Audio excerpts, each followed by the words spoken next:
প্রিয়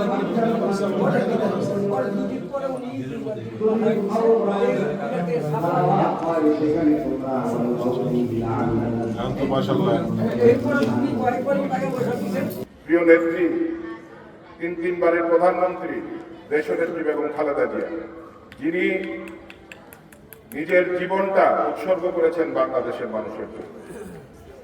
আমরা বিডিআর হত্যার কথা জানি, আমরা জানি শাপলা চত্বরে আমাদের আলেম ওলামাদের উপর পাখির মতো গুলি চালিয়ে তাদেরকে হত্যা করা হয়েছে।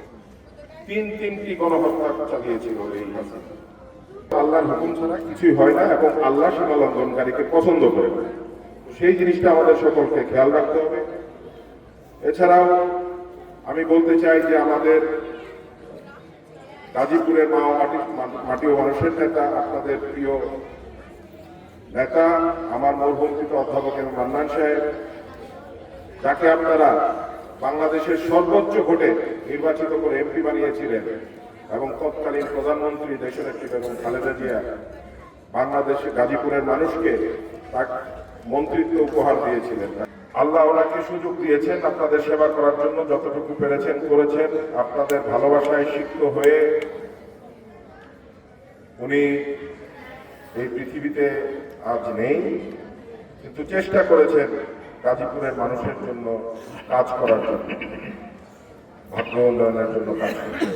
উনি যখন চেয়ারম্যান ছিলেন তখনই এই মাদ্রাসার প্রথম ভিত্তিপ্রস্তর করেন এবং তারপরে যখন মন্ত্রী ছিলেন তখন এখানে প্রথম ভবন তৈরি করেন এবং এখানে ইলেকট্রিসিটি থেকে শুরু করে সবকিছু ওনার সময়ই হয়েছিল। এছাড়াও এই হাতিয়াপুর রাস্তাঘাট এখানে উনিই করেছিলেন। আমরা গাজীপুরে দেখেছি যে যতগুলো কলেজ, মাদ্রাসা বা স্কুল হয়েছে এটা ওনার আমলেই হয়েছে।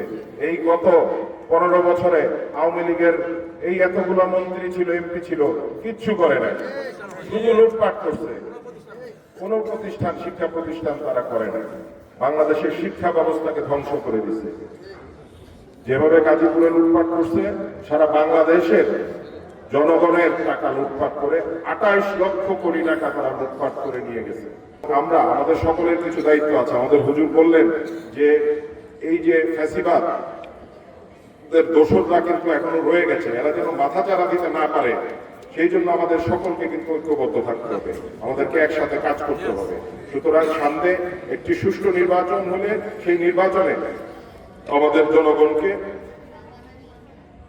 ধানের শীষের পক্ষে কাজ করতে হবে, যেন বিএনপি যদি রাষ্ট্র পরিচালনার দায়িত্ব পায় তখনই কিন্তু আমরা আপনাদের ভাগ্যের উন্নয়নের জন্য কাজ করতে পারি। সুতরাং আপনাদের সকলকে আবারও সালাম জানাচ্ছি, ধন্যবাদ জানাচ্ছি আমাকে আয়োজক কমিটিকে এখানে আমন্ত্রণ জানানোর জন্য। সকলকে ধন্যবাদ। আমার পক্ষ থেকে এই মাদ্রাসার জন্য ছোট্ট সহযোগিতা রইল, এটা আমি কেরামতুল্লাহ সাহেবের কাছে হস্তান্তর করলাম। ধন্যবাদ সবাইকে। আসসালামু আলাইকুম।